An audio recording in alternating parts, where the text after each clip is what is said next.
Oi, está transmitindo? Bom dia. Tá aqui, chegou a Tereza, já tem bastante gente no chat. Então, boa tarde a todos, boa tarde, gente. Vocês confirmem, por favor, aqui no chat se a transmissão está ok, se vocês estão ouvindo a gente? O André deu boa tarde, deve ser que ele deve estar ouvindo. Então, tá bom, gente.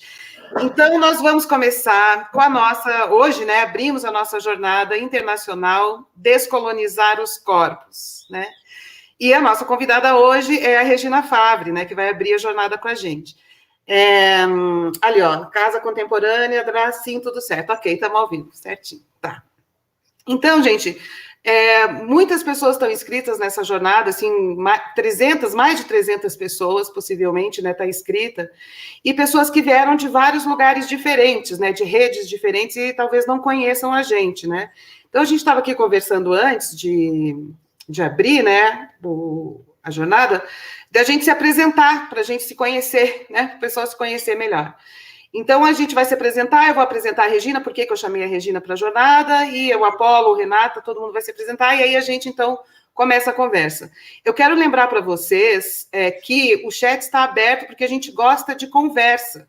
Então, comentários, perguntas, passam super, super, super bem-vindas, certo? Tá. Então, vamos lá, eu sou Fernanda Carlos Borges, eu sou filósofa de formação, a minha tese se transformou no livro A Filosofia do Jeito, sobre o modo brasileiro de pensar com o corpo, isso em 2006, então eu venho pensando a corporeidade brasileira já há décadas, né? E por isso eu pensei em fazer essa jornada e convidei pessoas que eu acho que têm muito a contribuir sobre isso, com relação a essa questão da colonização e da descolonização dos corpos, né? Meu mestrado é em Ciências da Motricidade, eu tenho pós-doutorado em Artes do Corpo e uma pesquisa no exterior em Ensino de Filosofia. Então, tá, esta sou eu. Eu que criei esse canal, Filosofia em Movimento, para desenvolver projetos, né, com os meus alunos, primeiro da universidade, depois do meu grupo independente, e venho trabalhando já há muitos, muitos, muitos anos, do meu jeito, o legado teórico-prático do José Ângelo Gaiarsa, né? Inclusive, esse livro, A Filosofia do Jeito, tem a ver com isso. Criei a Escola da Tenda na pandemia. A Escola da Tenda, por enquanto, é uma escola, né, de cursos online que oferece bases desse legado. Por enquanto, tem 2 cursos. Né? Um que é a base do pensamento do Gaiarsa sobre o corpo, lido do meu jeito, e um curso de educação somática para crianças. Depois a gente vai ampliar a Escola da Tenda, né? Quem não se inscreveu no canal ainda, se inscreva e venha partilhar com a gente as coisas. Tá, aí a gente está aqui hoje, então, comigo. Está aqui comigo hoje, né? O Apolo França e a Renata. Eles têm a pesquisa deles independente, eles já vão se apresentar com vocês, e eles estão aqui porque eles estudam comigo já há muito tempo, estão envolvidos em vários projetos, né? E aí depois eles vão se apresentar, e depois que eles se apresentarem, eu vou falar um pouquinho de por que eu convidei a Regina Favre para abrir a jornada. Então é isso. Apolo, Renata. Então, eu sou a Renata, eu sou graduada em História, sou mestre em Estudos de Linguagens, e eu pesquiso há algum tempo a relação entre corpo, imagem e subjetividade. Olá, meu nome é Apolo, eu sou pai, eu sou formado em dança pela Faculdade de Dança de Dresden, na Alemanha, sou formado em moda pelo SENAC, aqui de São Paulo, sou educador somático, não sei se eu falei, e a parte de educação somática vem de uma pesquisa, de um estudo meu, assim, que sempre existiu na minha pessoa, que parte do estudo das artes marciais, que eu estudo artes marciais desde os meus 8, 9 anos de idade, passando do Aikido, karatê, taekwondo e capoeira, etc. E do meu estudo de dança, que começou aos meus 17, 18 anos e que também virou minha profissão. Né? E na moda, eu estudo o gênero a partir da função da roupa e da forma da roupa. Bem, é isso. E na Escola da Tenda, eu vou oferecer um curso que chama-se Corpo Tenda, que é o legado do Gaiarsa em práticas corporais, para que a gente possa empoderar, para a gente possa gerar potência nas nossas posturas, dentro das nossas rotinas e das nossas realidades diárias. Deu? Tá. Então, vamos lá. Por que eu chamei a Regina Favre, né? Bom, eu conheço a Regina já há décadas, né, Regina? Quando eu tinha 20 e poucos anos, eu fui fazer um curso de formação, né, era o Ágora antigamente, né, formação neo-reichiana em São Paulo, que juntava toda essa segunda geração dos corporalistas, né, de São Paulo. E lá eu conheci a Regina e foi com ela que eu agarrei a identificação, né? A identificação. E depois fui, enfim, eu era muito, muito, muito nova, né? E depois, anos depois, eu fiz análise com a Regina por mais de 10 anos, né? Muito tempo, né, nesse vínculo. E a Regina, ela publicou esse livro, a Regina é da segunda geração dos corporalistas do Brasil, depois do Gaiarsa, também passou, né, por essa experiência na clínica do Gaiarsa, que trouxe isso para o Brasil, né, e ela publicou ano passado este livro, que está aqui na minha mão, que se chama Do Corpo ao Livro, onde ela coloca justamente essa questão da colonização dos corpos, porque por que nasceu também essa jornada? Porque a gente vem percebendo que muito dessa área das psicoterapias corporais e da educação somática, poucas vezes compreende a questão de um corpo que é cultura, de um corpo que é história, do corpo que se forma nas relações sociais, portanto, num país colonizado, né, de um corpo que também sofre os problemas da colonização, né? O que é um corpo colonizado, né? Ou os vários corpos, né? Nesta sociedade complexa que é o Brasil, lidando com a questão da colonização, dependendo da posição, do lugar e tal, que está na sociedade brasileira, né? E então a Regina trata sobre isso nesse livro, né, do Corpo ao Livro, e aí, por essa e outros motivos, trouxe a Regina para abrir a nossa jornada. E aí, Regina, você quer falar um pouco de você, antes de eu fazer a minha primeira pergunta? Não sei se eu falei tudo que você queria. Sim, sou Regina Favre, sou filósofa de formação, graduada em filosofia na PUC, há muitos anos nas décadas de 60. Sou psicoterapeuta corporal de primeira geração, logo em seguida do Gaiarsa, a primeira geração dos corporalistas brasileiros, a partir de 75, eu comecei no consultório do Gaiarsa, quando eu voltei de Londres. Desde então, eu clinico, ensino, pesquiso, desenvolvi uma pesquisa grande do corpo com imagem, como uma maneira de descolonizar e de desenvolver uma linguagem que se possa falar e fazer, e mostrar, e agir, e registrar, e desconfigurar, reconfigurar os corpos a partir da imagem e da linguagem e da presença dos grupos. Tenho um site há muito tempo, onde eu publico a pesquisa aonde eu recolho os conceitos, e fui formando uma rede de conceitos que lida com o corpo de uma maneira muito diferente da maneira como se desenvolveu a psicoterapia corporal no Brasil, que são formas americanas de conceber a psicanálise, formas americanas da psicanálise do ego, que seguiram para o corpo, usando os elementos do Reich, como sendo o Reich psicanalista, e eu trabalho com um outro enfoque, embora eu tenha passado sempre por um processo analítico. Eu acho que é muito importante a psicanálise para que se possa conversar vincularmente, isso é fundamental.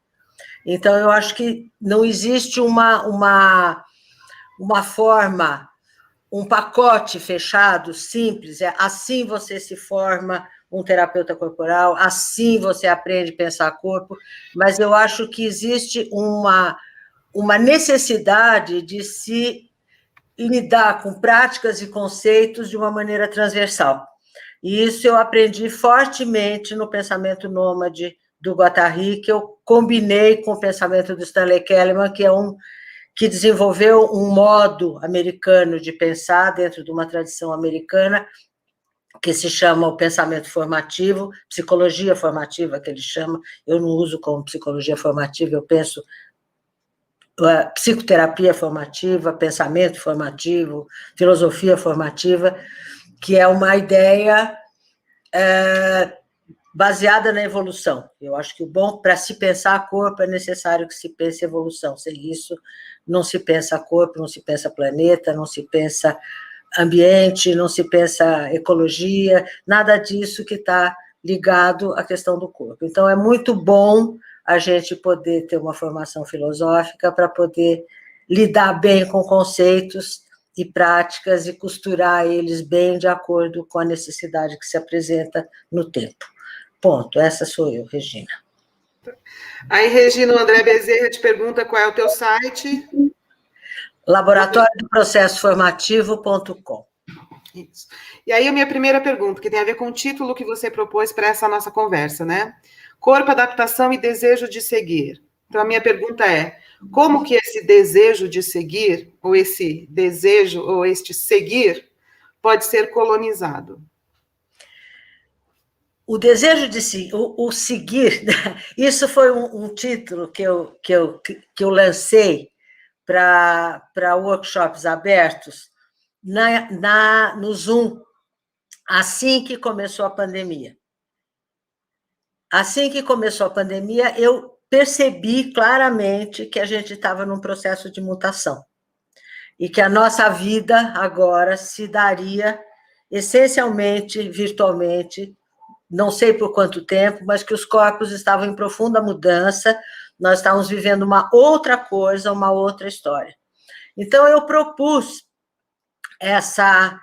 esses grupos abertos na internet justamente para trabalhar com a questão adaptativa, no sentido de como vamos fazer conexão, adaptação no sentido do adaptador, como vamos fazer conexão nesse momento, que corpos serão esses, como os corpos chegarão aos outros corpos, como faremos, como prosseguiremos fazendo o corpo, e o que é o desejo de seguir, que é um mandato da vida, não estamos falando do corpo individual.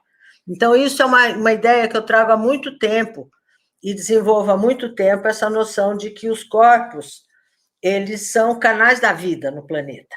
Então, este é um planeta muito especial, com condições muito especiais, que produziu isso que a gente chama de vida. E que os corpos, os primeiros, tinham essa característica que se conserva até hoje nos corpos, que é o pulso alto, pulsátil dos corpos, que é uma superfície que isola, de alguma maneira, semi-isola o processo da vida dentro daquele ambiente, que contém uma certa intensidade e que tem uma abertura e um fechamento para os ambientes, e que produz ambientes e se conecta com outros corpos para continuar. Não existe o corpo separado, o corpo individual. Então, o corpo está sempre em processo, os corpos estão sempre em mudança, os corpos estão sempre se adaptando, e o processo adaptativo segue numa vida em particular, humana, nossa, no caso. Em outros bichos também, mamíferos, animais de sangue quente. Eu diria que todos eles têm uma capacidade adaptativa, porque eles são vinculares. Então, é isso. Não sei se eu te falei o que você queria ouvir, Fernanda. Não foi? Ah, sim. Não, a questão da colonização. Regina, porque olha só, se a questão é processo adaptativo, como é que se pode pensar, né? Não dá para pensar um processo adaptativo, um processo de produção de corpo, fora do ambiente social, cultural, político, histórico, é impossível, né? Os antropólogos sabem bem disso. Mas, às vezes, na área das psicoterapias, isso não é muito claro, em geral, vamos dizer assim, como conhecimento geral, como o lugar de onde se parte, né? E o que você repara, assim, com relação ao Brasil, né? Essas corporeidades brasileiras num ambiente colonizado? Porque você trouxe outro dia aqui para a gente, que você desenvolve aqui no teu livro, essa ideia, mas no Barraco o conceito ganhou contorno bonitinho, né? Que é o fascismo do corpo mole, né? É um dos aspectos desse modo de fazer esse corpo nesse ambiente colonizado, né? Mas eu acho que a gente precisava falar bem mais antes de chegar no Brasil. Quer dizer, que potência é essa que tem um corpo de gerar conexão com seus ambientes? E o que acontece num processo de colonização, que é o que define um corpo como colonizado? É quando ele reproduz um modelo de mais-valia, aonde existe mais-valia. Então, isso é uma colonização. No momento em que eu te digo, você tem que pensar como eu, porque eu te valido, porque eu te sustento, eu te faço, eu me associo a você com um modo de poder.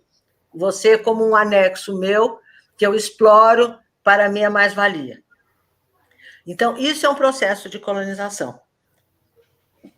Então, como um corpo reproduz um outro modelo? Então, se você pensar o que aconteceu no Brasil nos anos 70. Nos anos 70, o Brasil estava num processo eu conto isso muito nesse meu livro, num processo de descaracterização total por um nível de censura altíssimo, por um nível de repressão altíssimo, por um nível de mortes e prisões e pessoas que foram embora, etc. Então, a cultura brasileira, quer dizer, o modo de ser corpo, o modo de viver no Brasil, o modo de fazer as coisas, o modo de socializar, o modo de pensar, o modo de viver, o modo de fazer as coisas todas, estava totalmente esvaziado, porque os corpos estavam impossibilitados de fazer as coisas. Então, a redução das ações, corpo, é um conjunto de ações. É um processo modelado por ações e vínculos. O corpo é isso. O corpo não é uma coisa. O corpo é um processo em desenvolvimento contínuo que desencadeia formas ao longo do tempo, as formas do desenvolvimento, com uma necessidade de vínculo que o vivo tem, e no humano, então, a necessidade vincular é enorme, e os corpos vão se ampliando da condição da barriga da mãe até o mundo, quer dizer, da fusão absoluta até a possibilidade da cooperação e da vida coletiva. Então, o que acontece? Que esse empobrecimento enorme do Brasil, que aconteceu no meados dos anos 70, estava quando eu voltei para o ambiente do Gaiaça, voltei da Inglaterra, onde eu tinha me exilado por um tempo, e aonde eu comecei meu conhecimento do corpo, minha prática corporal, dessas práticas da psicologia humanística, na verdade, que a gente diz aqui hoje ainda, que são reichianas, neo-reichianas, não, mas são da psicologia humanística, que foi um desenvolvimento dos Estados Unidos no final dos anos 60. Então, isso havia se expandido pelo mundo como uma forma possível de viver para os países que estavam bem, que estavam em paz, que estavam se desenvolvendo, que estavam abrigando o crescimento das pessoas, muito diferente do que acontecia com a gente. Então, no momento em que eu volto para o Brasil e encontro aquele Brasil esvaziado, o mundo do Gaiarsa, da onde eu tinha saído, eu tinha estado com o Gaiarsa durante um bom tempo, no consultório dele, com as pessoas dele, participava de grupos terapêuticos dele, que era um lugar onde se acolhia realmente as pessoas naquele tempo terrível. Foi aí que começou a vida, vamos dizer, as vidas de grupo e a ideia de corpo, como os corpos se relacionavam, como os corpos se acolhiam, como os corpos se expressavam, como os corpos se agrupavam como uma forma de proteção, como uma forma de estar juntos e formar alguma coisa. E aí começou alguma coisa nova, realmente, no Brasil, com a ideia de corpo. Ao mesmo tempo, tinha o psicodrama andando junto com a mesma perspectiva. Então, o que acontece com essa colonização? Então, junto com esse corpo esvaziado, o que aconteceu? O que o golpe militar do Brasil, que também tomou a América Latina toda, o que aquilo estava acontecendo? Estava significando uma uma abertura das fronteiras e era o início daquilo que se tornou um capitalismo global. Então, esse capitalismo mundial integrado, que o Guattari chama de capitalismo mundial integrado, estava de portas abertas para exportar modos de funcionar.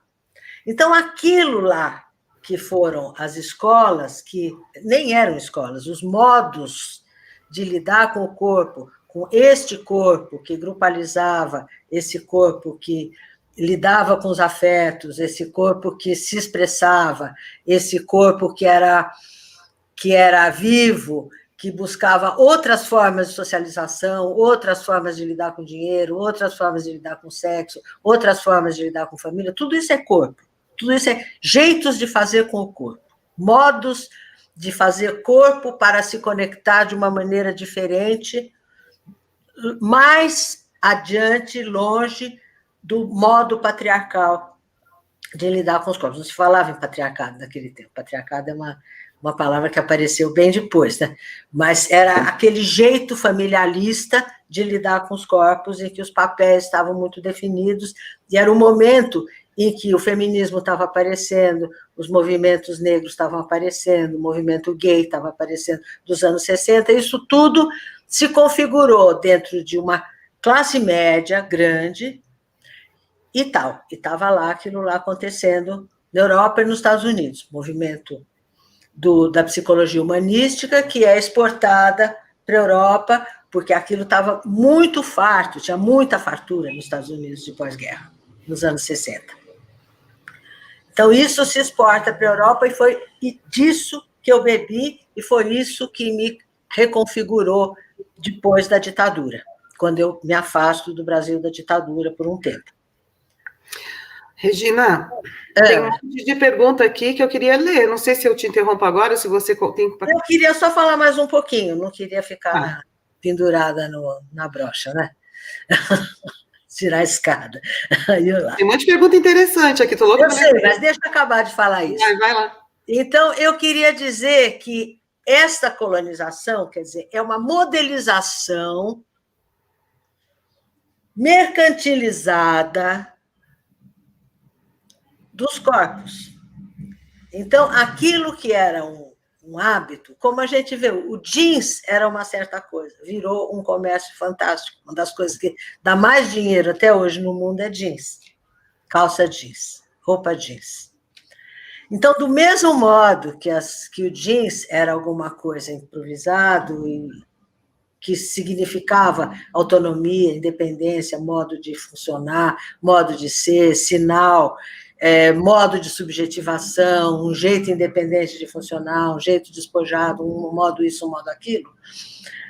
O corpo também tinha essa característica, ele passou de ser um modo mais natural e mais livre e mais conectivo, fora da família, em bandos e grupos, passou a ser algo desejado, que passa a se configurar como um produto dentro de uma escola, como um treinamento, e passa a ser exportado para o mundo ao longo dos anos 80 já. No final dos anos 70, começo dos anos 80, isso já estava acontecendo. Então, aquele negócio virou um negócio, se mercantilizou e passou a colonizar como tudo. Naquele momento que abriram as porteiras do comércio multinacional, os hábitos, os costumes passam a ser exportados sob a égide de uma coisa americana, de uma linguagem americana, de um comportamento americano, de um modo de funcionar corporativo americano. Então, é isso que eu quero dizer. Colonização é isso. É uma modelização maciça de um corpo que é disfuncional, que não tem nada a ver com a funcionalidade de um corpo em relação aos seus ambientes. Tá. Olha, gente, para vocês entenderem um pouquinho mais sobre isso, também vou dar a dica, né? Publiquei o ano passado o livro O Legado de José Ângelo Gaiarsa, que fez parte dessa primeira onda das pessoas se ligarem que são um corpo, e tem vários convidados tratando dessas mudanças culturais sociais, econômicas. A Regina é uma das pessoas que eu convidei para escrever esse livro, ela explica lá bem esse contexto. A Monja Coen conta a experiência dela de ter passado por esse movimento todo, até virar a Monja Coen. Ela foi paciente do Gaiarsa com 19 anos. Enfim, muita gente interessante.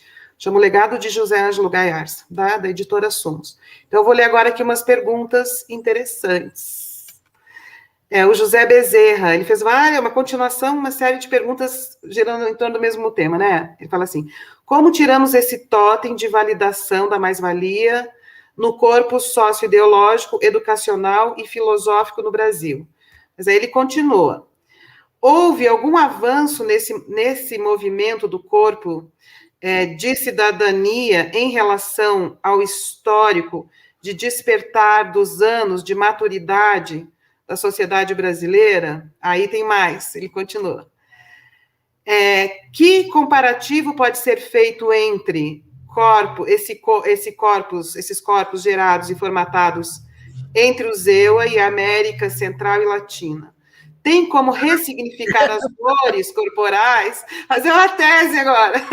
Tem como ressignificar as dores corporais do Brasil? Dores corporais. Eu lembrei agora, sabe o que? Dores corporais do Brasil dentro dessa globalização. Sabe o que eu lembrei agora? De uma expressão do... Ai, deu branco. Daqui a pouco vem o nome dele. Que ele fala assim, que nós somos a mesma mão que chicoteia e chicoteia as próprias costas. As dores do Brasil, né? Esse Brasil escravocrata, né? E aí, em torno do mesmo tema, a pergunta que veio do Casa Contemporânea, deixa eu por aqui. Sim, Marcelo, meu amigo. Quebrar, digo... Não, peraí, em cima. E como isso, corpo geográfico, corpo social é muito importante, né? Corpo físico estão intimamente integrados, mas há uma necessidade de quebrar essa integração. Enfim, quer fazer um comentário geral? São perguntas muito boas, né? Darcy Ribeiro que fala isso. A gente é a mesma mão que chicoteia e que chicoteia as próprias costas. Então, mas eu acho que uma coisa importante que a gente, para se falar de corpo, em primeiro lugar, a gente tem que saber que corpo é esse que está aqui falando. Que corpo é esse que está aí ouvindo. E a gente vai ver que esse corpo, ele tem um pulso, ele tem uma distribuição de excitação, ele tem uma configuração para se relacionar com esta tela, com esta imagem, com os supostos ouvintes e público. Então, tem uma série de configurações corporais que se chama comportamento. Então, um corpo, ele é várias coisas. Ele é um corpo da espécie, ele é um corpo vivo na biosfera. É uma produção do processo evolutivo da biosfera.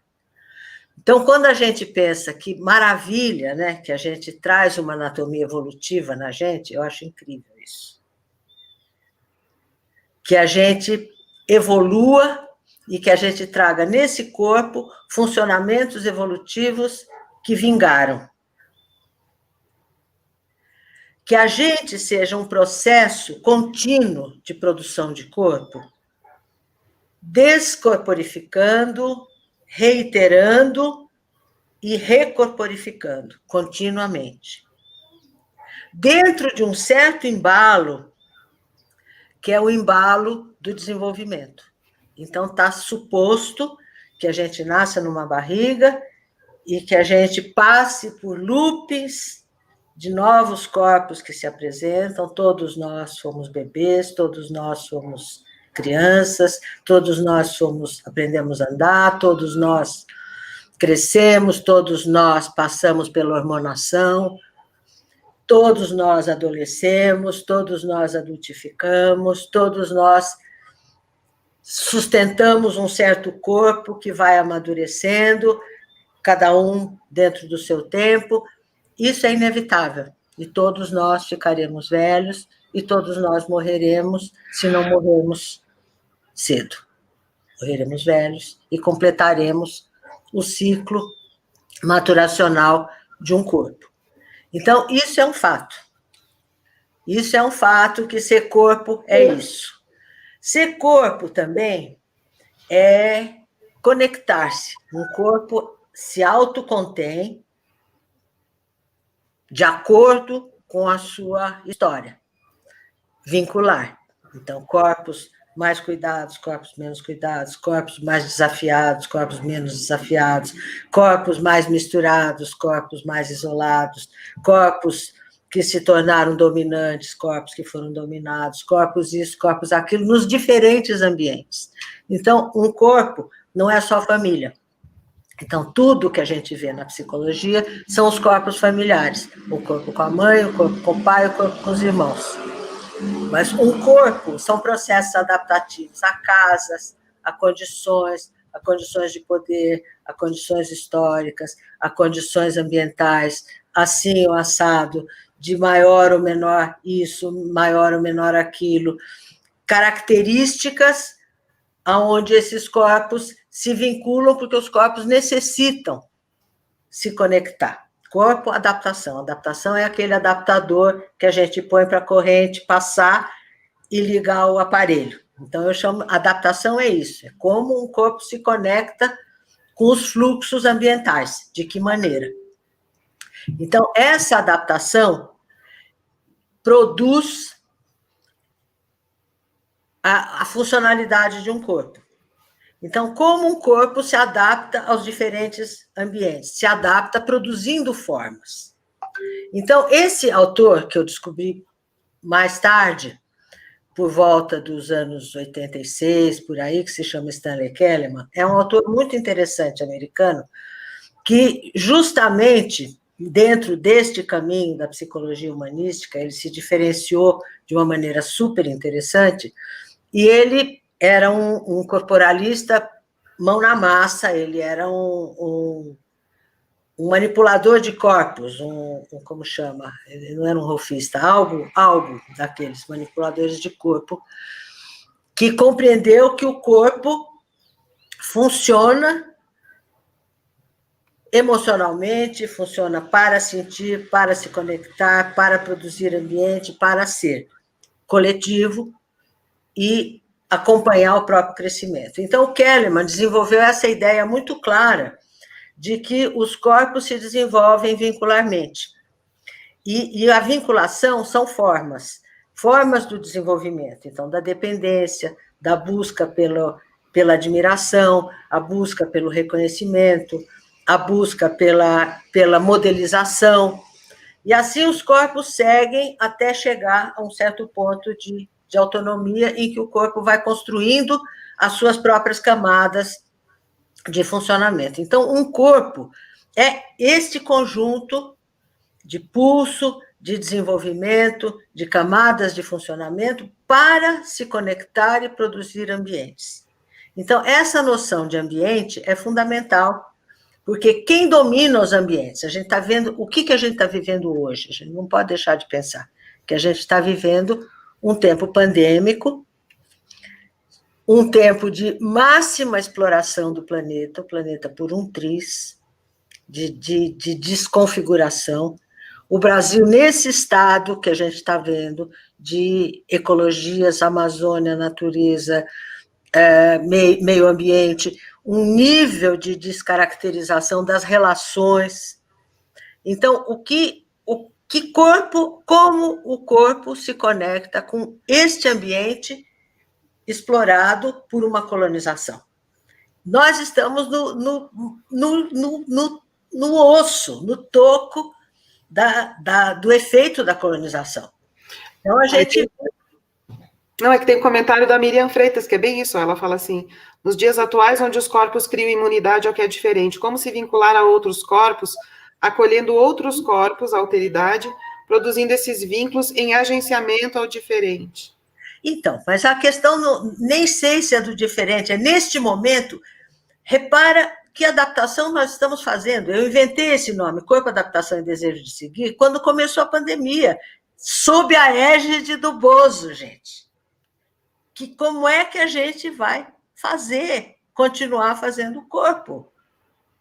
Como é que a gente vai continuar com este corpo que tem o mandato de prosseguir? O corpo luta para prosseguir. A gente sabe, a vida, através dos corpos, quer prosseguir. Então, ela sustenta os corpos. Os corpos se viram.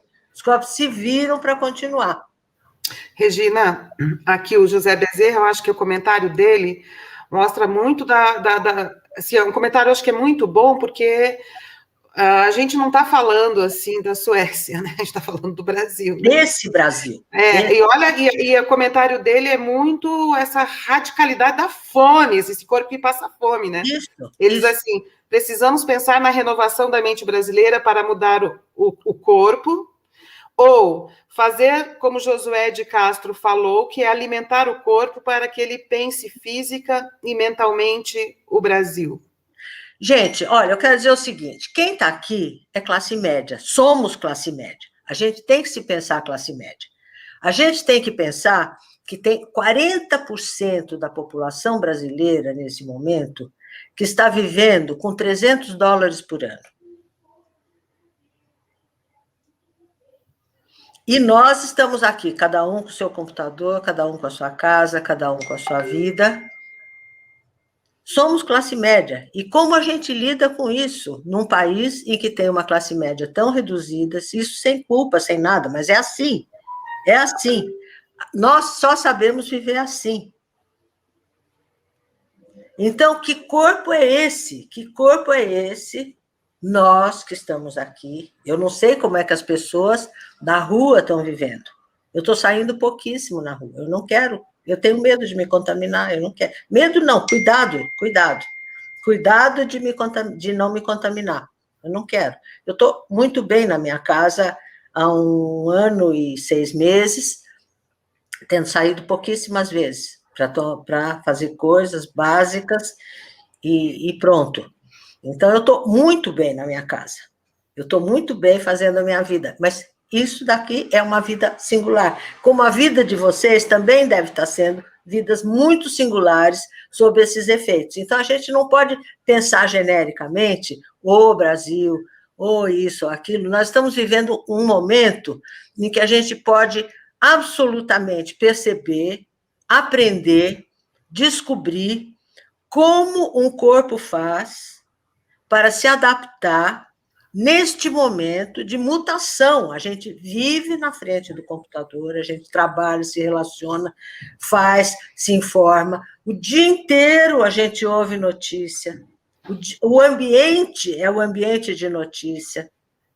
A gente acompanha a CPI, a gente acompanha o Bozo falou, deixou de falar, o Lula foi solto, não sei o que lá, dia a dia, hora a hora, do que está acontecendo no Brasil, na sua relação com o mundo, na sua relação com o capitalismo, na sua relação com eleição nos Estados Unidos, não sei o que lá, não sei o que, todas as coisas, a vacina, que isso, que aquilo, o trambique disso, daquilo, tudo isso está todo mundo vendo. O tempo inteiro nós estamos cercados desse ambiente virtual, de vozes e imagens. A gente ouve isso, eu arrumo cama com meu celular atrás de mim, escutando notícia. Eu vou tomar banho, deixo lá encostado na torneira da pia, enquanto eu tomo banho, vou lá escutando o noticiário e mergulhada naquele mundo. Eu e todo mundo ouvindo notícia. Classe média está desse jeito no Brasil. É assim. Então, nós acompanhamos absolutamente tudo. E isso é um outro mundo. Nós estamos num processo de mutação. Que corpo é esse? Que corpo é esse que agora faz outras ações muito diferentes, que vive confinado, que se relaciona com pessoas de outro modo, com outras intensidades, outras expressões, que aprende a falar num quadradinho deste tamanhinho. Eu faço um monte de workshops justamente no processo de produção de corpo dentro do quadradinho, do sentimento, das narrativas, das conexões. É outra história que está acontecendo agora. Tem várias perguntas sobre isso. Gente, eu tenho o papel aqui da mediação, né? Mas, gente, olha só, eu estou vendo aqui, tem 82 pessoas assistindo essa conversa. Tem só 33 curtidas. Pô, curte o vídeo, gente. Vou fazer esse trabalho gratuito, voluntário. Apenas por interesse ético, entendendo a importância. Por favor, curta o nosso vídeo para apoiar o nosso canal. O nosso trabalho, né, não custa nada. Põe ali, ó, dedinho no curtir, né? Aí o Apolo faz a pergunta, Apolo. Depois eu... Não, é só um comentário. Sobre essa questão do corpo confinado, o corpo confinado é o corpo de classe média alta. Lógico. Porque a classe média que trabalha no hospital, a classe média que dá aula, a galera está indo para a luta, está pegando o metrô, e não é um corpo confinado. Então, essas pessoas têm que falar delas. Essas pessoas têm que falar delas. Eu estava passando na periferia de São Paulo com uma amiga, e tal, petista, aí ela é revoltada, porque o povo lá, assim, na favela mesmo, vou falar favela, não vou falar comunidade, o povo lá na favela, Gregor, só um pouquinho, fica quietinho, meu filho, o povo lá, tipo assim, todo na rua, jogando futebol junto, tomando cerveja e tal, assim, olha aí, o povo assim, olha só, eles já pegaram metrô de madrugada, já foram pro trabalho e já voltaram. Agora, final de semana, eles vão ficar dentro de casa, amontoados dentro de casa, tem que ir pra rua, tem que tomar cerveja no barzinho, tem que estar jogando futebol. Não cabe dentro das casas esse povo cabe dentro das casas para dormir amontoado. Para dormir amontoado. Então, assim, tem que estar na rua. O que você quer dizer? Não mudou nada. Não, o que eu estou falando, assim, que quem está agora, né, vivendo esse corpo, que corpo é esse agora, que está em contato mais com as telas, quem trabalha na frente das telas é um povo privilegiado, que está sofrendo também. Sou eu que está sofrendo também. Eu também. Eu estou trabalhando na frente das telas, então. Assim, mas... Eu acho que tem uma coisa que tem que tomar muito cuidado, é com culpa. Eu acho que a gente não pode ficar nessa que, não, os caras da favela, não, quem anda de ônibus, não, quem está no metrô. Não, eu queria muito, muito que essas pessoas falassem. É cada um com a sua dor, né? Hã? É cada um com a sua dor, né? Cada um com o seu drama, Cada um com a sua narrativa, Eu acho que a gente encontra pessoas das comunidades, caras que falam coisas incríveis, estimulados, eles têm lá os emicidas dele, que falam coisas incríveis, comunicam coisas incríveis, eles emitem, eles lidam com o computador de uma maneira incrível, com redes sociais de uma maneira incrível. Então, eu acho que o que nós, classe média, que estamos aqui, do nosso modo possível, não é para ter culpa mesmo. Claro. Não é para entrar nessa de que aí a gente entra naquela história do Nordeste que tinha nos anos 60. Então, todo mundo de Copacabana, todo mundo de Ipanema, chorando pitangas em cima do Nordeste. Não. Eu acho que a gente tem que encontrar maneiras de se conectar com o diferente. E o diferente são outros grupos que vivem de outros modos, que se expressam de outros jeitos, que têm outras linguagens. Mas eu acho que isso se faz quando se tem corpo, não quando se tem ideologia. Eu acho que ideologia é um negócio que idealiza. Então, isso, então, aquilo, então, a justiça, então, o corpo, então, a colonização, então, isso, então, aquilo. Não, este corpo, o que pode esse corpo? Esse corpo está falando aqui. Eu espero que alguém que ouça aqui, nesta rede de classe média, que a Fernanda ativa, que vocês ativam, chegue em alguém que abra para outros lugares e que também faça link. A história dos links é demais. Esse tempo das redes, eu acho uma coisa incrível. A possibilidade da gente ter links. A Renata está falando do Nordeste. Renata está falando do Nordeste. O quê? Não, eu estou dizendo, porque tem várias questões sobre isso, Regina, desculpa te interromper, mas olha só. Falando dessa relação do corpo com as telas, né? Como pensar a relação do corpo com a máquina, pensando que nesse momento elas funcionam como extensão do nosso desejo. Aí nessa mesma questão, a Ana Paula fala: corpos virtuais não dão conta da ausência do toque e o afeto. Enfim, tem muitas questões a respeito disso, né? Mas tem uma outra coisa que é incrível, nos meus grupos, nos teus, eu imagino também, e mesmo essa jornada, a gente está juntando gente de várias partes do Brasil e do mundo por causa dessa tecnologia. Níveis de intimidade agregador que foi surpreendente, né? Níveis de intimidade incríveis que as pessoas têm nos meus grupos. Nossa, as pessoas têm níveis de contato através da telinha, num negocinho desse tamanho, níveis e tempos de pulso, a linguagem junto com o corpo, a apresentação e a presença do corpo, em que a gente imagina a imaginação está a mil. A gente poder imaginar o que um corpo faz, que a gente vê dentro desse quadradinho. A gente vê tudo, a gente vê, se identifica, sente, pulsa junto, se reorganiza.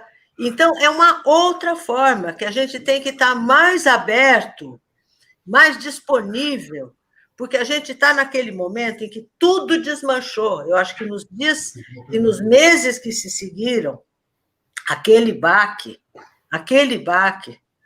que a gente não sabia o que estava acontecendo, a extensão daquilo, a gravidade daquilo, e o governo, o Bozo, os cambal tomando conta, os ratos roendo,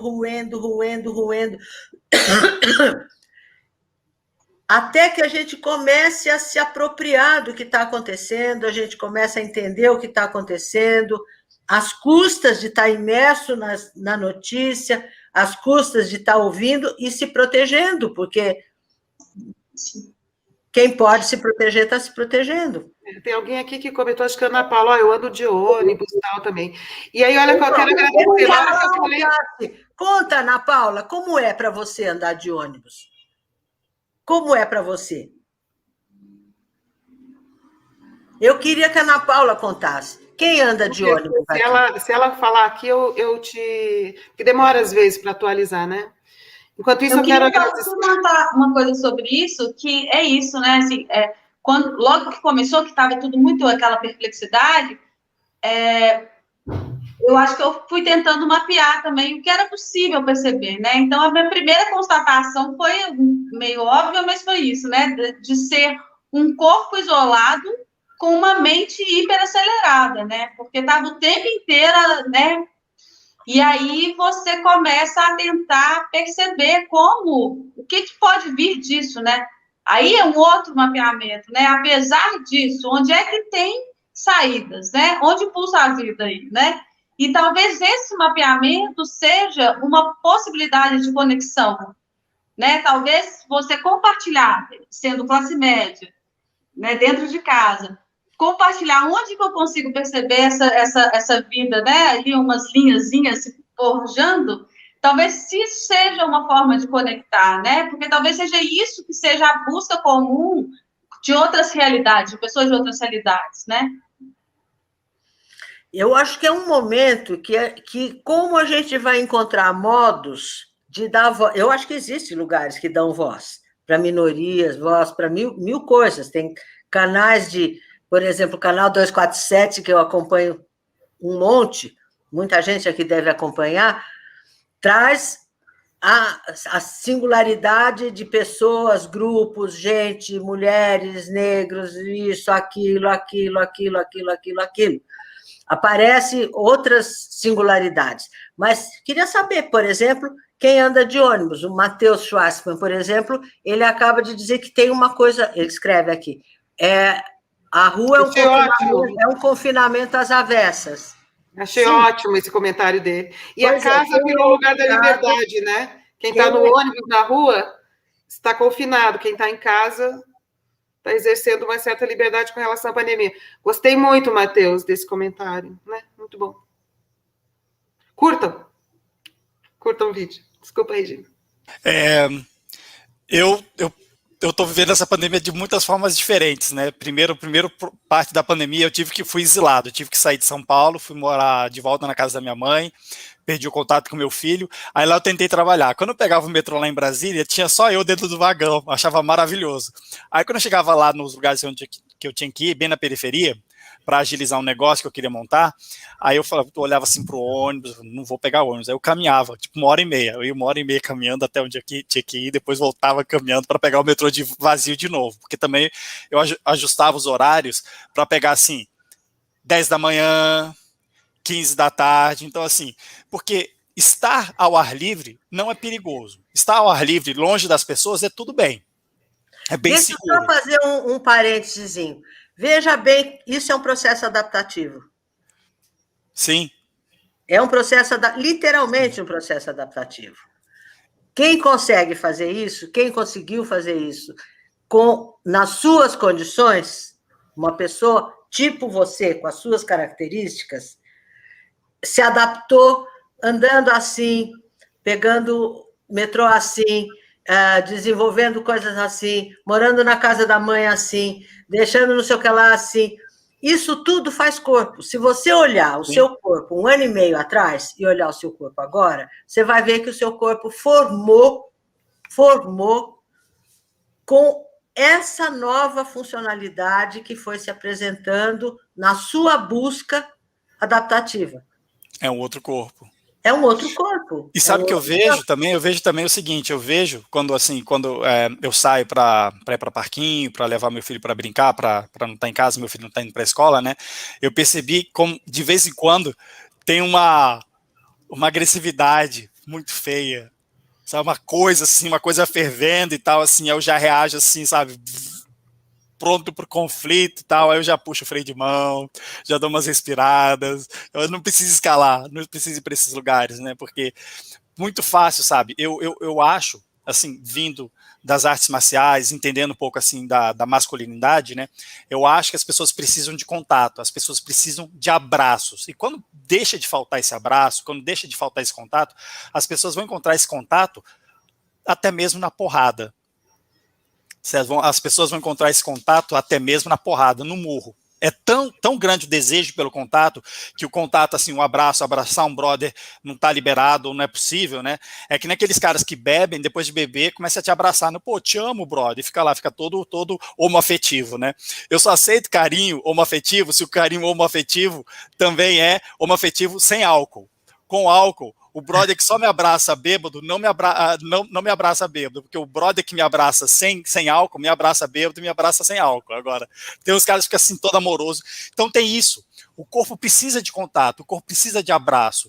E se não tem esse abraço, se não tem esse contato vai chegar na porrada, porque a pessoa vai buscar o conflito, vai buscar a batida de carro, vai buscar um jeito de estourar, porque as energias estão dando voltas e voltas e voltas, e as energias não extravasam. E um jeito muito então, bom isso daí é uma narrativa. Ó, a gente podia dizer, tem uma narrativa assim.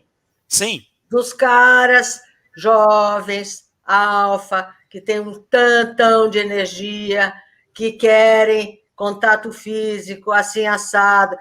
Aí a gente começa a criar novas categorizações para poder compreender esse comportamento novo que está se formando. Sim, sim. Eu acho que a gente tem que...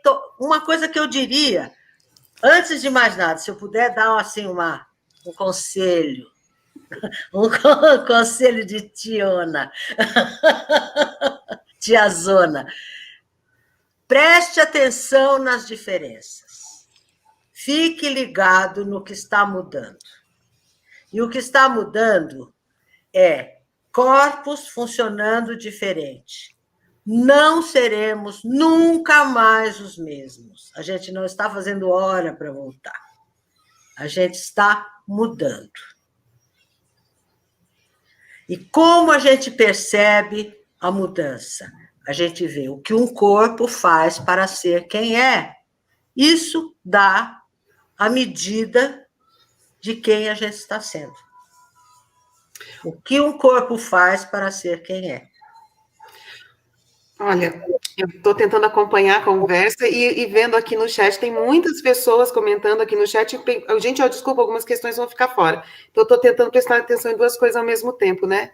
E eu peço de novo, olha, a gente está com 85 pessoas assistindo. Curtam o vídeo, colaborem com o canal, apoiem nosso trabalho, curtam o vídeo.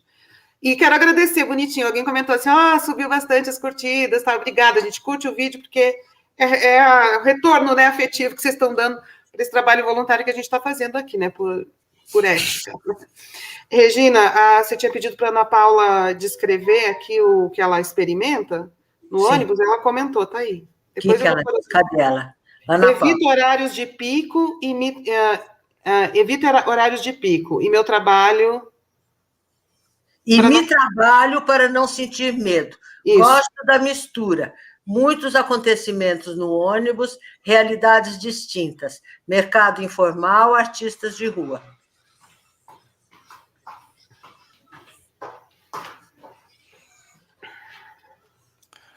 No ônibus eu sinto medo da porra. Eu sou cagaço. No ônibus é cagaço.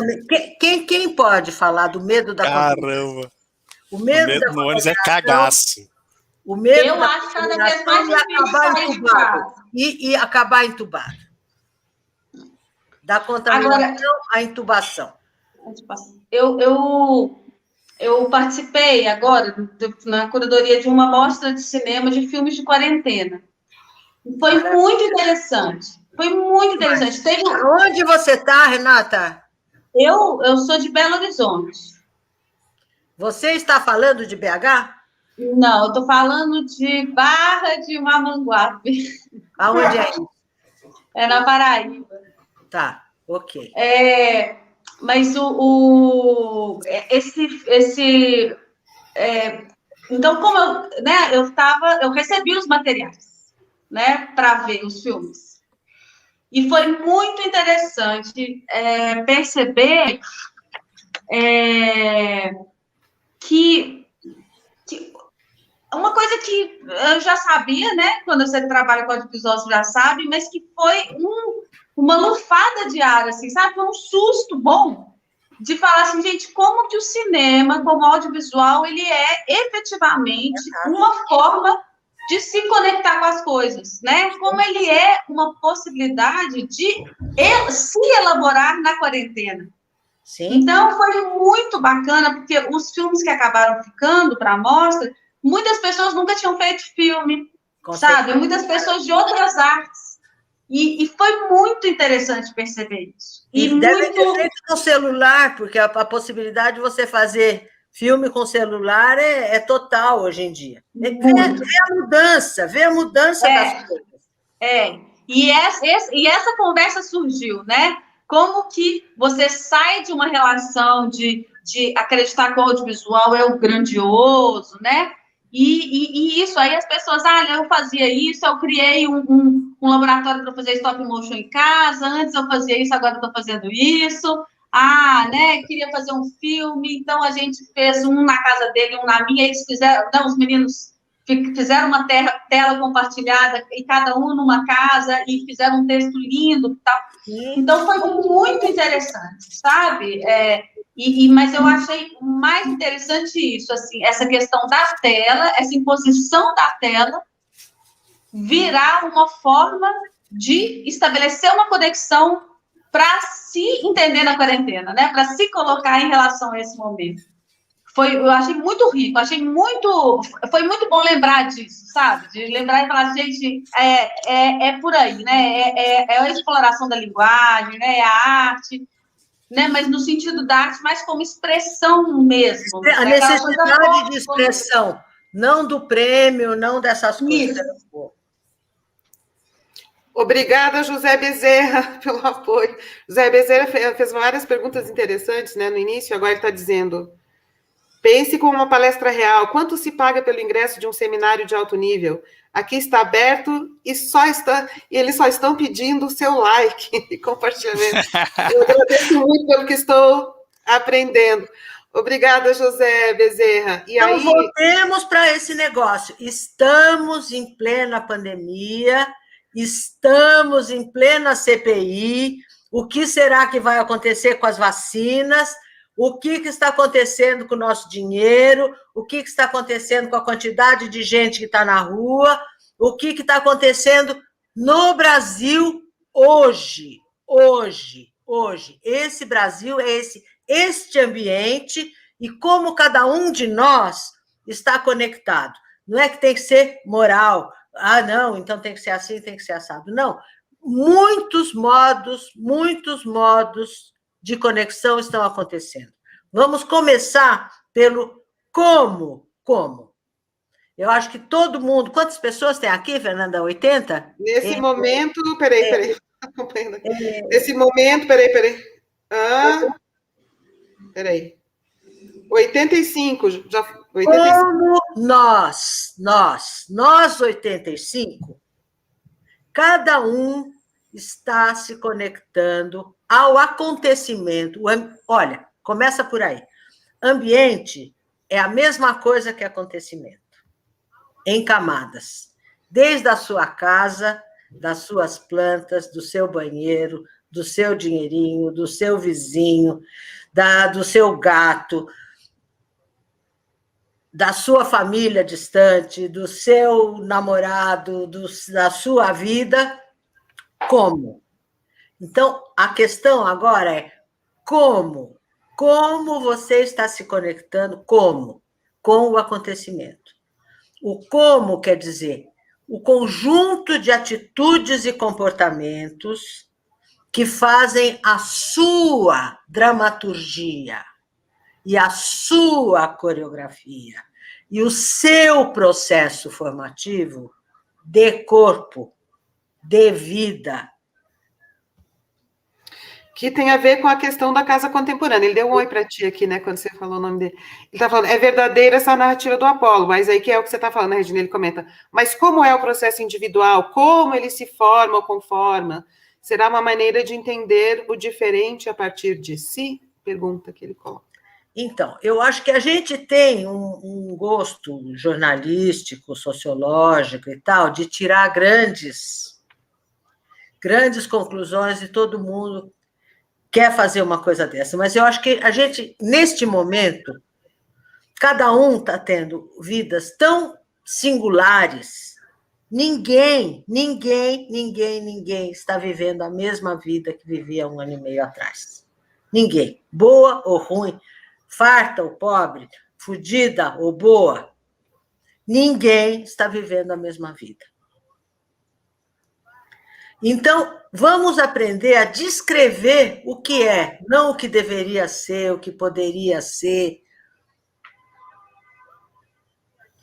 Como? Isso daí tem uma prática maravilhosa do Guattari que se chama cartografia.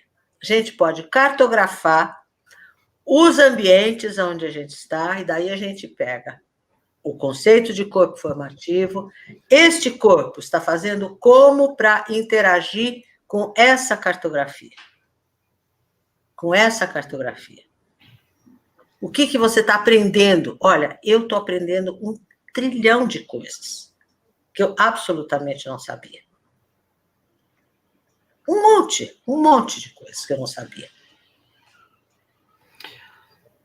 Regina, quando você falou assim, ó, eu não estou dando uma... A gente não está dando uma pausa para voltar, né? Você comentou um pouco atrás. Aqui o Matheus, ele faz um comentário que eu acho que dialoga com isso que você disse. Ele diz assim, eu mesmo não sei como retomar uma vida externa. O medo do vírus existe, mas também há o medo de encarar a sala de aula lotada, né, sala de aula lotada, as pessoas no trabalho, na rua, violência urbana e pá. Então, essa coisa assim, voltar para qual mundo, né? Eu acho que foi uma pergunta que começou na pandemia. Quando a gente voltar, a gente quer voltar para qual mundo? Acho que todo mundo... Mas a gente não vai voltar. Nisso. Então, é bom a gente ir criando um mundo que continue. Que eu não sei se vai ser assim, se vai ser assado, mas é fazendo o que é necessário fazer a cada dia.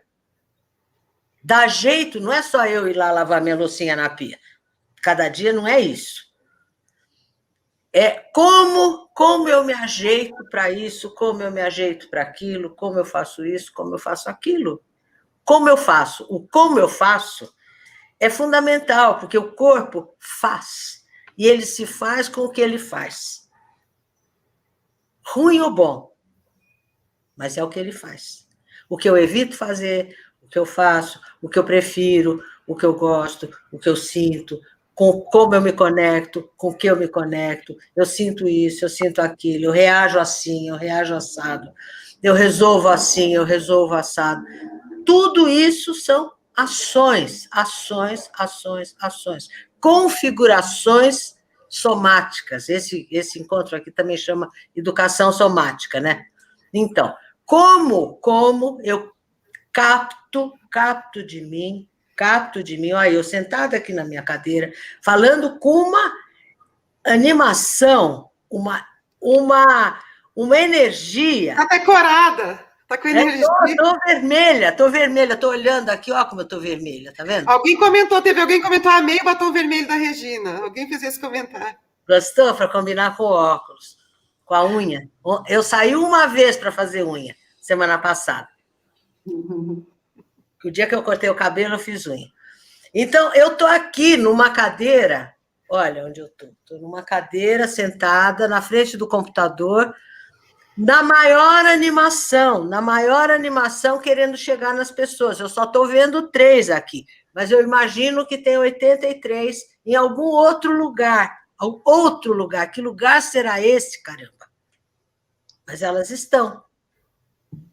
Tem gente aqui, ó, Portugal, a Miriam Freitas acabou de comentar aqui de Portugal, ó. Eu cuido da produção de eventos de atividades universitárias em Portugal e faço testes uma vez por semana, percebo os corpos que criam aproximação, mesmo na situação de pandemia, e os que preferem manter-se protegidos. Acho que ela continua respondendo àquela pergunta que você fez, como? Como? O que você está vendo? O que você está vivendo? Como que você está... E eu queria só fazer um comentário sobre isso, Regina, do como, né?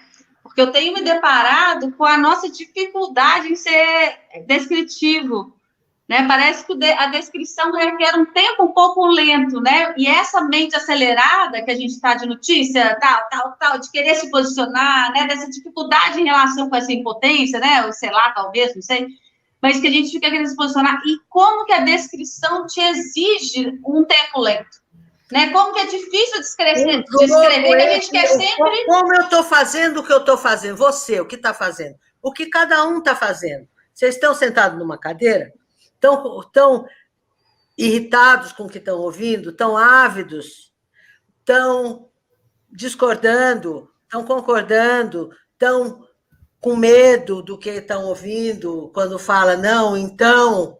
A gente tem medo de se contaminar, a gente tem que pensar que vai se contaminar e que a gente vai morrer.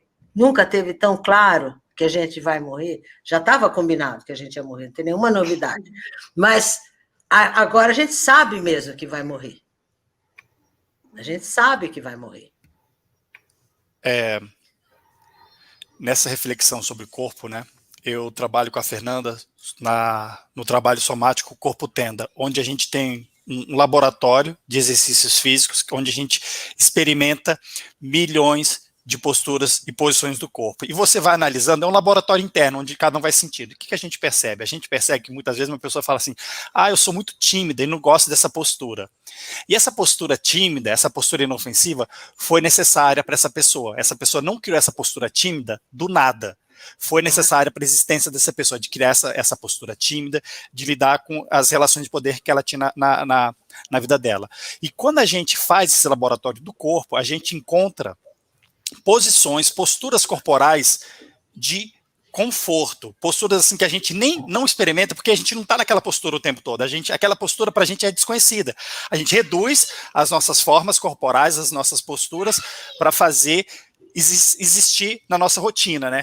Então, eu acho que uma volta para um mundo aí, que a gente vai voltar, é testar as posturas e vendo o que a gente pode implementar de postura, ver qual o corpo meu e quais as minhas posturas, porque muitas vezes uma postura que para o meu corpo é muito boa, é uma postura assim, nossa, que lugar legal que a minha cabeça está em relação ao meu quadril, assim, que liberdade, mas essa postura não vai funcionar com a família, não vai funcionar com o pai, não vai funcionar com a mãe, não vai funcionar com o funcionário, não vai funcionar com o patrão, Mas então de perceber assim, ok, essa postura gera isso na pessoa e como eu posso me reestruturar nas relações, reestruturando as minhas posturas, as minhas atitudes, atitude dentro do vocabulário do Gaiarsa, né, que é a postura pronta para ação, para agir, né? Porque muitas vezes... Prontidão. Prontidão. Isso é uma coisa geral no pensamento corporalista, Sim. a noção da prontidão e da atitude é... Porque muitas vezes um lugar assim que, assim, a partir do conceito de conforto quer dizer com força. Muitos lugares onde a gente sente esse conforto corporal, mas que a gente não está acostumado, esse lugar de com força dentro do corpo é desconfortável. É um lugar estranho, é um lugar onde a pessoa não se reconhece. Nossa, é muito bom esse lugar aqui. A gente volta para aquela postura que não é tão mais assim, que é necessária para a vida, né?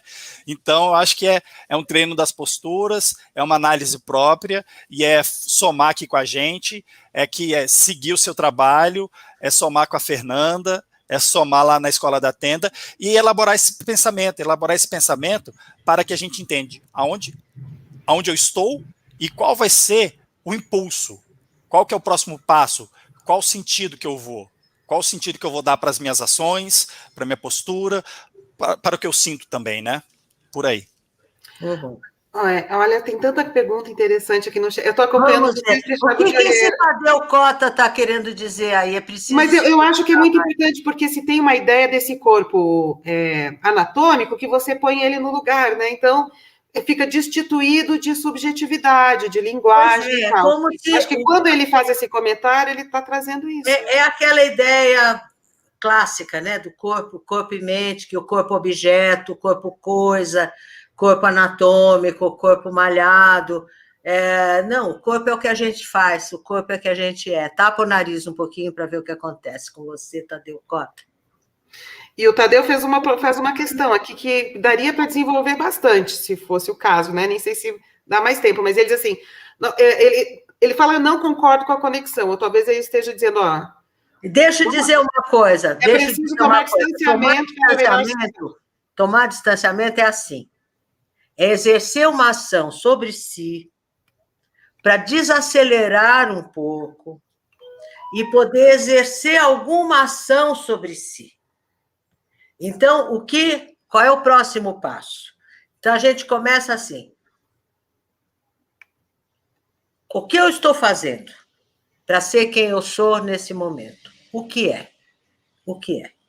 Eu aqui, intensamente, falando com vocês. Várias vezes eu posso ter ficado irritada. Eu sou uma pessoa que me irrito fácil. Então, o que eu faço? Eu tomo distância. Isso eu aprendi. Então, eu irritada aqui, eu quero discordar. Olha, cala a boca, viu? Eu que sei, tá bom? Eu que sei, cala a boca. Isso é a Regina. O impulso da Regina. A distância que ele está falando, né? Isso é a distância. Que também é uma forma de... A distância é um pausar e um desorganizar a forma. Senão, a gente entra na moral. É preciso, não sei o que lá, deveria, não sei o que, se fosse, não sei como. Não. O que você está fazendo? Está fazendo? Puxa vida, você vai dar um bote em cima das pessoas daqui a pouco e mandar calar a boca. Essa é a Regina. Às vezes, já não é mais, né? Mas era. Mas a gente cuida sempre para não pular em cima. Aí a gente faz assim, faz assim, faz assim, faz assim. Porque os comportamentos são pulsos do corpo. Se a gente percebe que um corpo modela o seu comportamento pela excitação, a excitação empurra as bordas, traz as bordas de volta e age pelos hábitos de fazer sempre assim, sempre assim, sempre assim, sempre assim.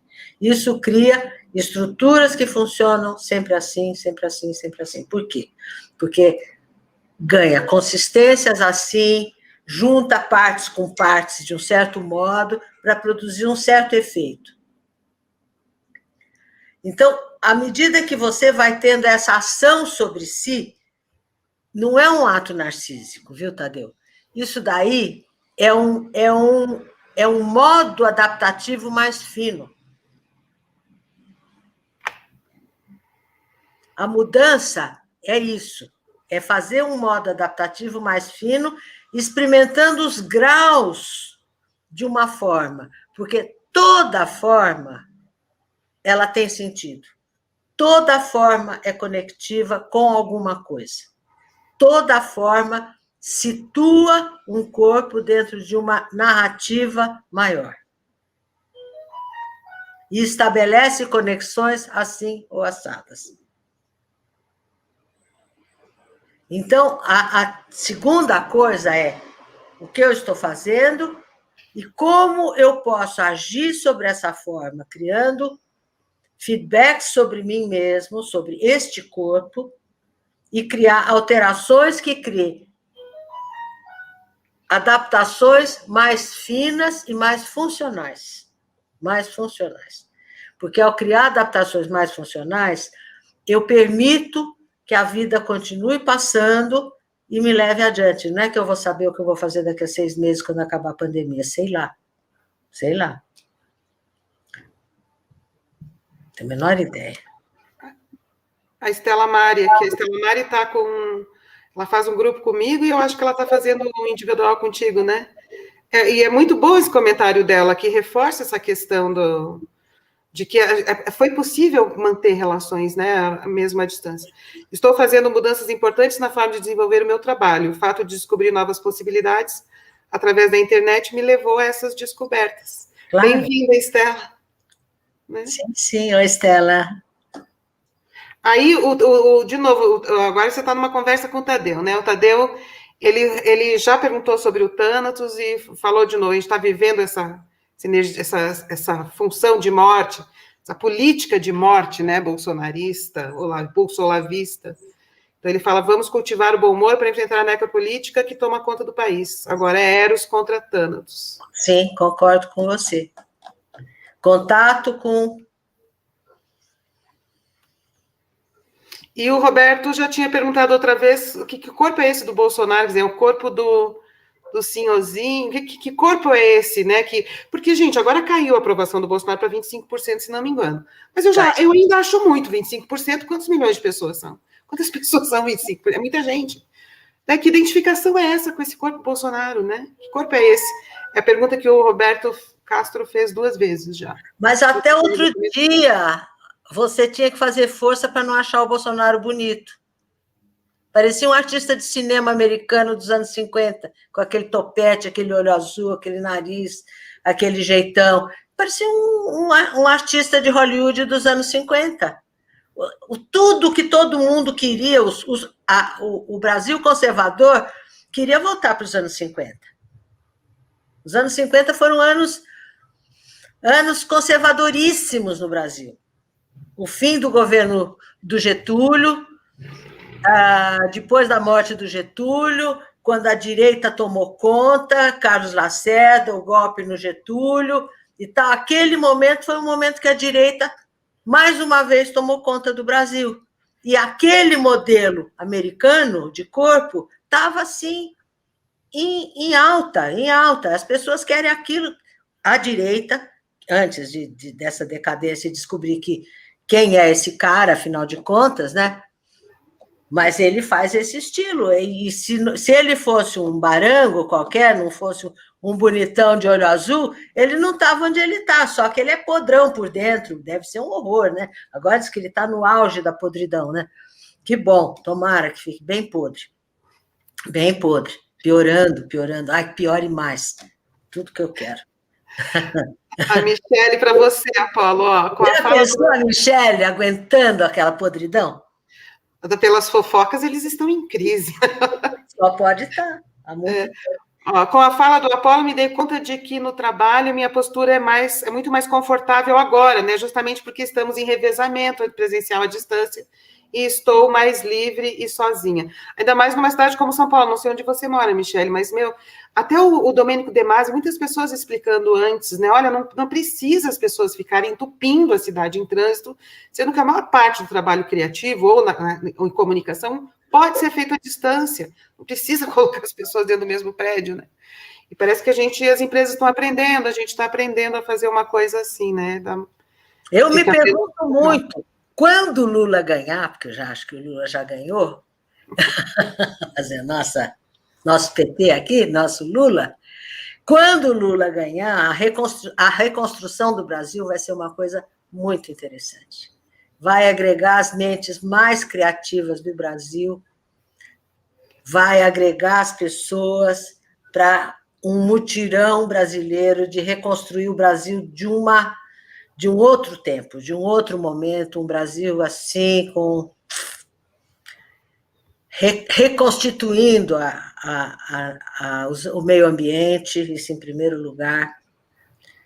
Essa destruição do meio ambiente é uma coisa impressionante, né? Impressionante.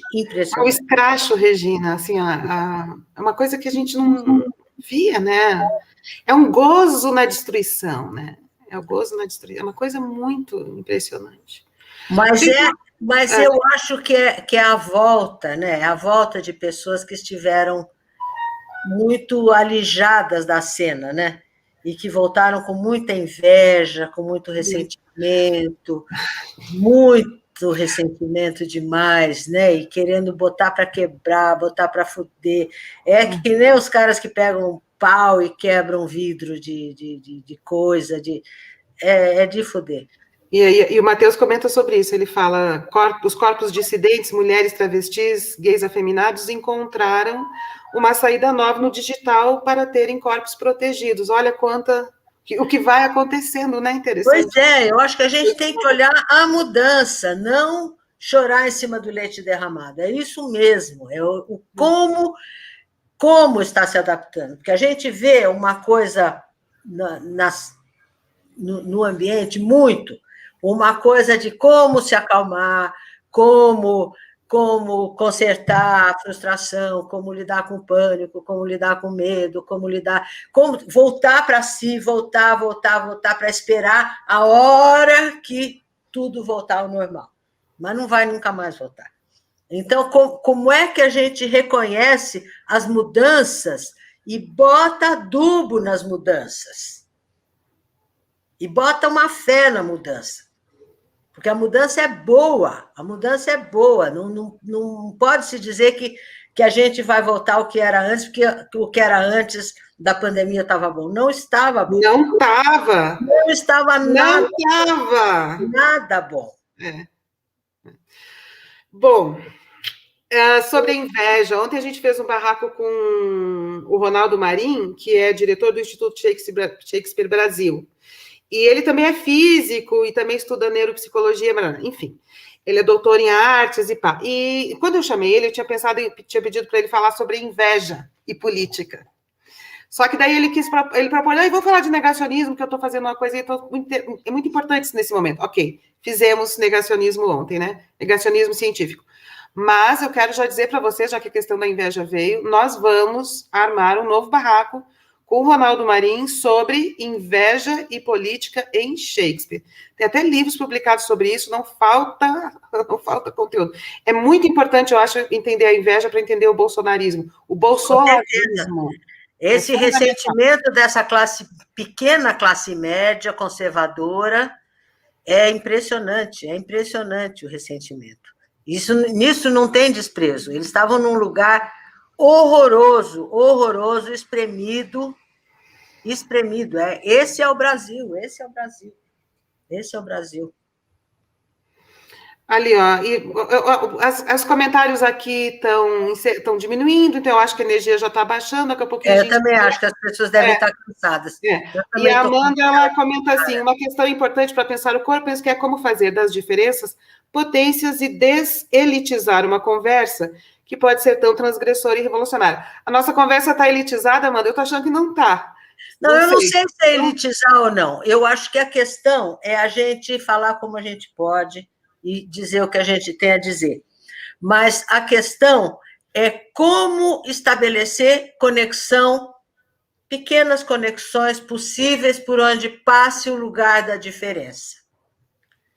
por onde passe a diferença, senão a gente fica naquela culpa, ai, nós somos aquela elite, nós sabemos demais, nós somos privilegiados, tudo bem, e daí? Vai fazer o quê? A questão é como é que a gente vai estabelecer pequenas conexões e por onde a coisa passa, por onde a coisa passa.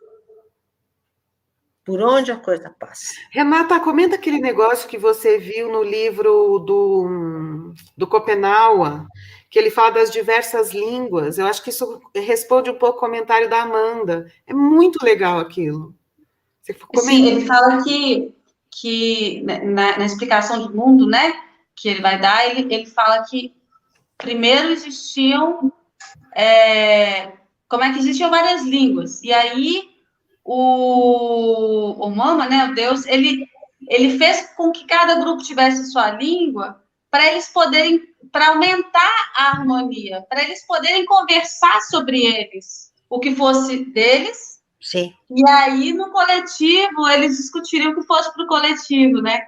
Então, é o contrário da Torre de Babel, né? O direito à opacidade, o direito a... né, que possibilita uma harmonia maior, né? Esse valor a língua diferente... Essa coisa minoritária que está propiciando a diferença, a gestação da diferença. Isso é uma coisa muito legal que eu estou observando. Eu acho que quem está trabalhando com a reprodução, aí a colonização, né, dos grandes grupos, todo mundo fazendo, todo mundo podendo, todo mundo pensando, isso fica um caldo ralo. Caldo ralo. Eu acho que o interessante é que essa separação obrigatória que a gente está tendo cria o aprofundamento e engrossamento de caldos minoritários, locais. E talvez, né, a gente esteja experimentando, assim, experienciando mesmo, incorporando, sei lá, muito essa ideia das redes, né? É muito mais fácil hoje você entender que talvez, né, os caminhos possíveis seja de fortalecer determinadas redes, né, ao invés de querer uma solução, né, total, né, para as coisas, né? A gente está vivendo essa experiência nos grupos que a gente participa, né, nas conexões que a gente precisa estabelecer virtualmente. Então, acho que a gente está experimentando uma potência do que seria a internet, que a gente pensava lá nos anos 90, né? De você não estar limitado a um determinismo geográfico, de você poder se conectar com as pessoas a partir de afinidades. Então, e experimentar a positividade dessa questão das redes, né? Você fortalece redes. A partir disso, a gente pode tentar mapear o que vem. Mas o possível hoje é fortalecer as redes que são mais interessantes para você, né? Sim. Olha aqui o comentário do Matheus. Pensando na fala da Michelle, me lembro de uma aluna minha travesti que está feliz online, sem assédio, sem violência no dia a dia, sem pensar se pode ou não usar o banheiro feminino. E uma boa notícia que traz a Adriele. A boa notícia que a Adriele traz. O Bolsonaro esteve na minha cidade nesta semana aos soluços, colapsando. Ele está soluçando sem parar, ele está fudido. Tomara. E aí eu quero procurar, tem mais coisas. Tem alguém aqui dizendo que... Olha, gente, é tanto como eu tenho que ficar selecionando, né? A Amanda fala, eu estou tentando achar, que fala assim, o trabalho com a Regina é muito potente, não sei o quê. Não estou achando aqui. Daqui a pouco eu acho e põe, enfim. Gente, olha só, as pessoas não estão mais comentando tanto, mas ainda temos 94. Então vamos ficar, gente. O que a gente vai fazer uma pausa para café, xixi. Você não vai servir um bolinho aí para as pessoas? Vamos lá, gente. Vai, Apolo. Eu queria voltar um pouquinho no que a Amanda Barral falou. Queria voltar um pouquinho no que a Amanda Barral falou, porque é muito fácil da nossa conversa ficar toda enfeitada com um monte de palavra complexa, certo? Com um monte de citação que, se você não tiver um bacharelado numa sociologia, numa antropologia, você não entende, tá certo? Eu tenho as minhas leituras, eu estudei dança, etc e tal, etc, mas eu percebo, assim, que nos grupos que eu participo, né, é muito fácil das pessoas chegarem, usar essa conversa Não é o jeito que você fala, Regina. Eu não estou falando que você que fala assim, mas é muito fácil no nosso grupo, nos nossos grupos, as pessoas se enfeitarem com palavras, e essas palavras viram um discurso de poder, uma forma de se enfeitar, vira um tanto de badulaque, um tanto de bijuteria, que as pessoas se enfeitam e falam com aquele tanto de palavra complicada, tá certo? Mas assim, não está errado. Não está errado, porque tem muito pobre que lê pra caramba e sabe falar isso, mas as pessoas não têm paciência de conversar com essa linguagem muitas vezes. Então, eu acho que existe aí a pluralidade. Não, mas falar várias línguas, misturar as várias línguas. Do que você está falando? Colonização. Está falando a colonização acontece o tempo inteiro. Então, a colonização é o discurso do poder. Sim. Aí a pessoa acha que assim ela vai se dar melhor. Ela vai ser...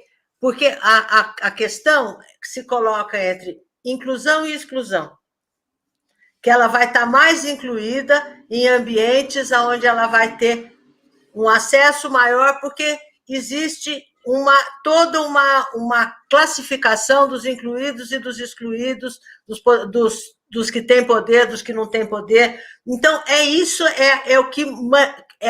que faz o jogo da captura dos corpos que se modelizam maciçamente de um determinado jeito. Então, quando alguém começa a falar essa língua bacana, com boquinhas,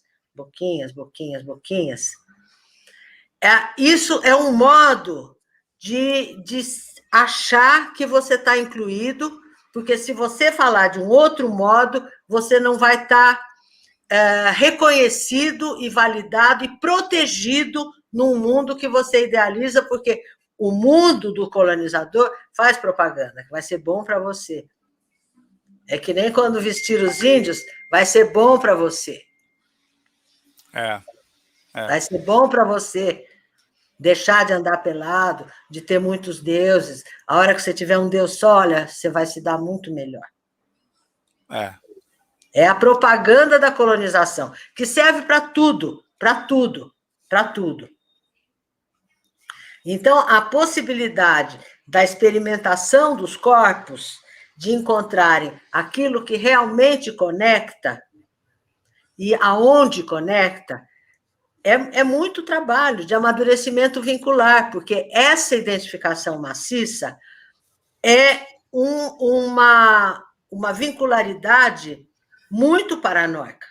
É alguém que faz igualzinho o do poder para não ser excluído e não ser completamente detonado, para não ser morto a paulada. Então, tudo isso tem que ser olhado no comportamento. E como é que... Aí eu volto para aquele negócio. Como você está fazendo o que faz? Como? Faço assim, assim, assim. Eu fico querendo dar uma de bacana, eu me configuro. Com isso, eu levanto aí, a coisa da atitude, né? Eu levanto aqui, eu faço assim, eu faço as costas e tal, e daí eu apareço como alguém muito poderoso, alguém muito seguro de mim. Mas isso me destitui de uma referência interna. Então, como é que eu posso ir fazendo pequenas experiências de modo a sentir uma referência interna que eu possa usar para me conectar.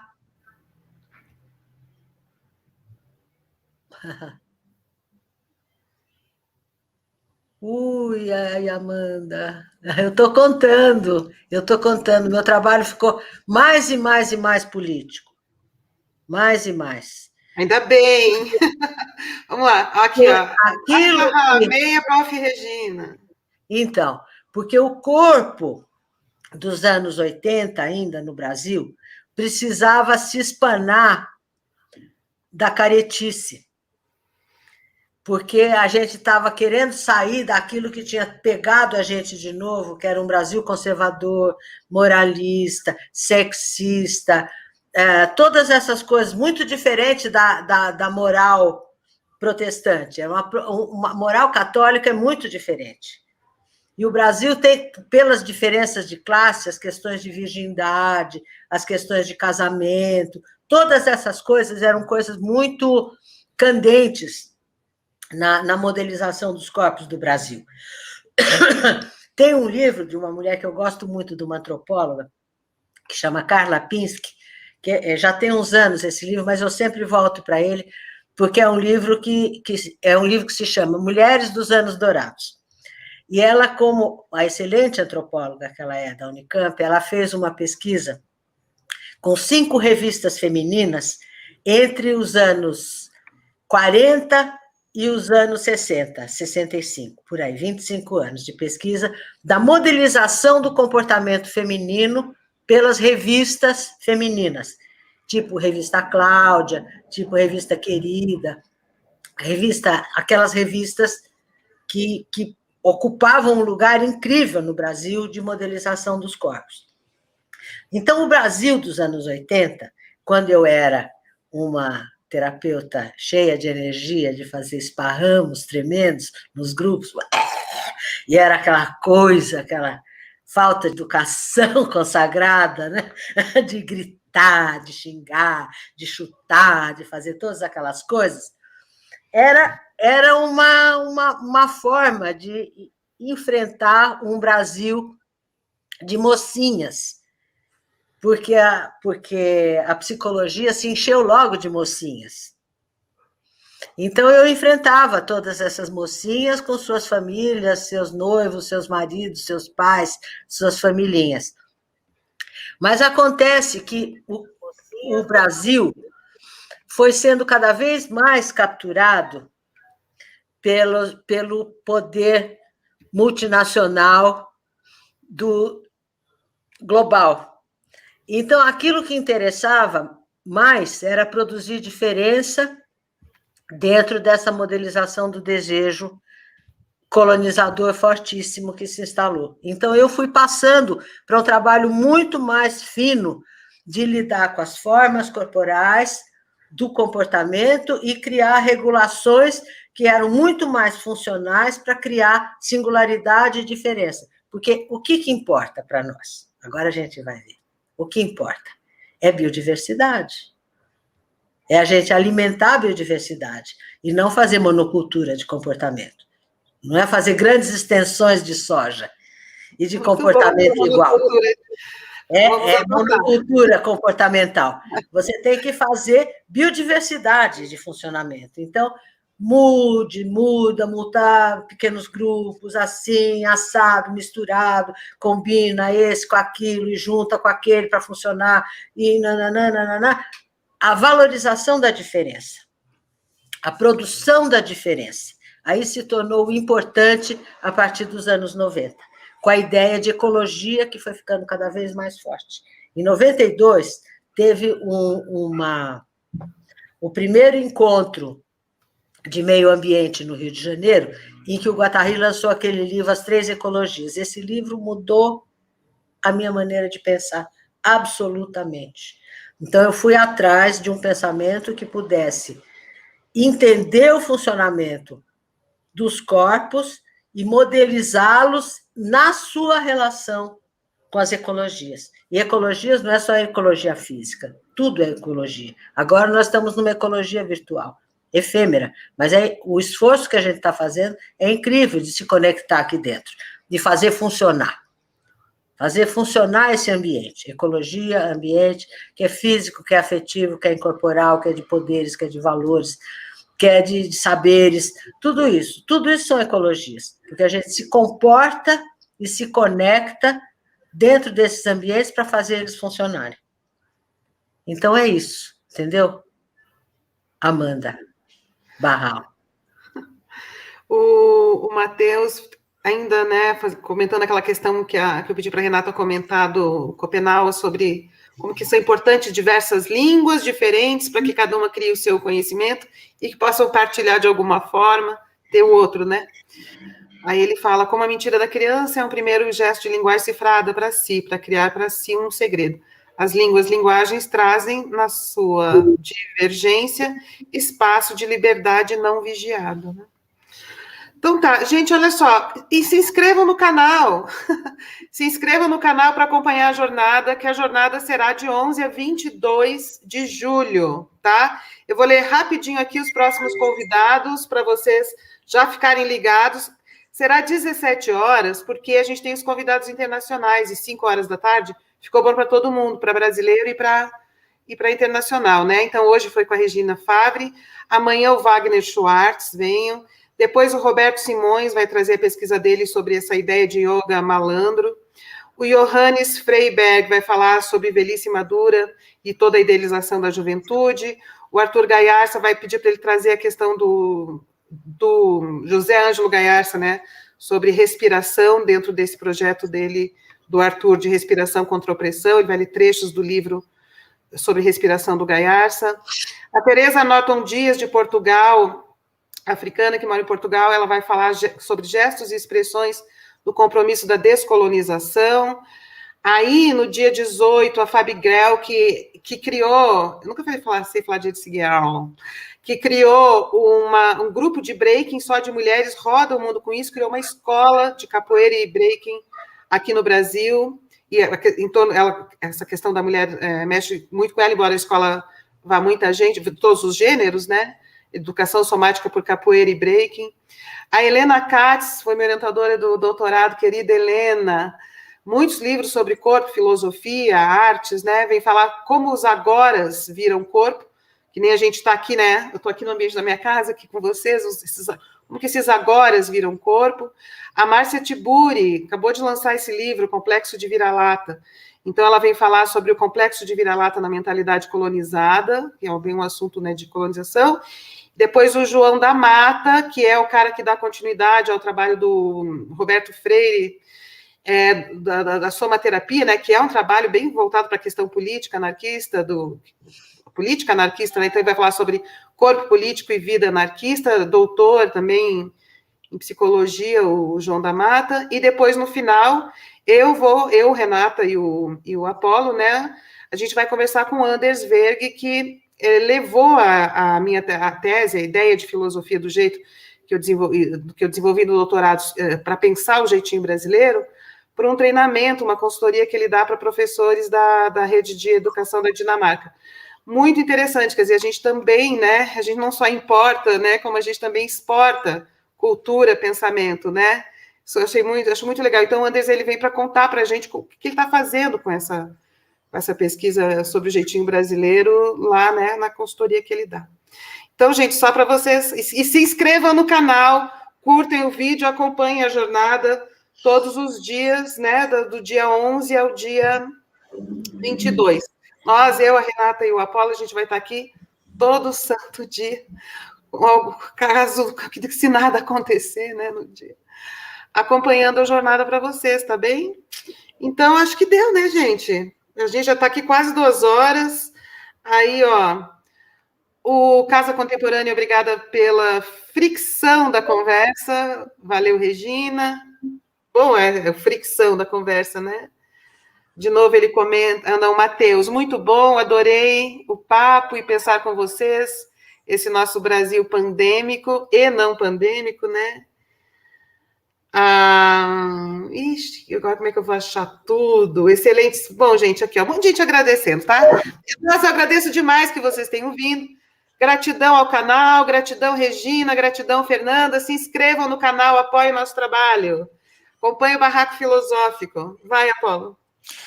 Galera, olha só, sigam a Fernanda na Escola da Tenda, no Instagram, Filosofia em Movimento também no Instagram, né? E vamos continuar a conversa aqui nesse canal, vamos continuar a conversa também no meu Instagram, somar._t,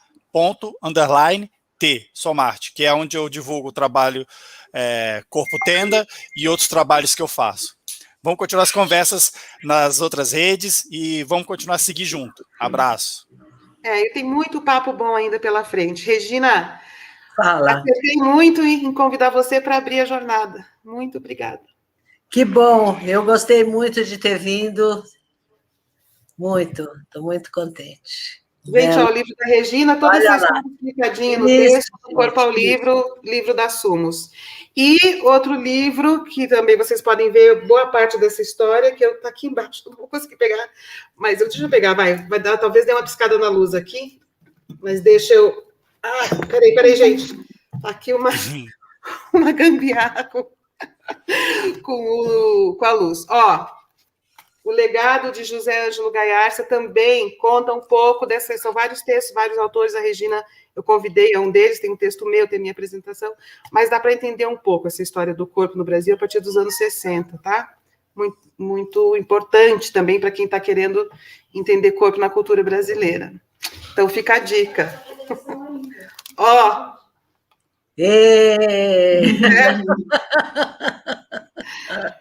Acho que deu, né? Muito bom, muito bom. Obrigada, Apolo. Obrigada, Renata. Obrigadíssima, Fernanda. Aí, Lucimar.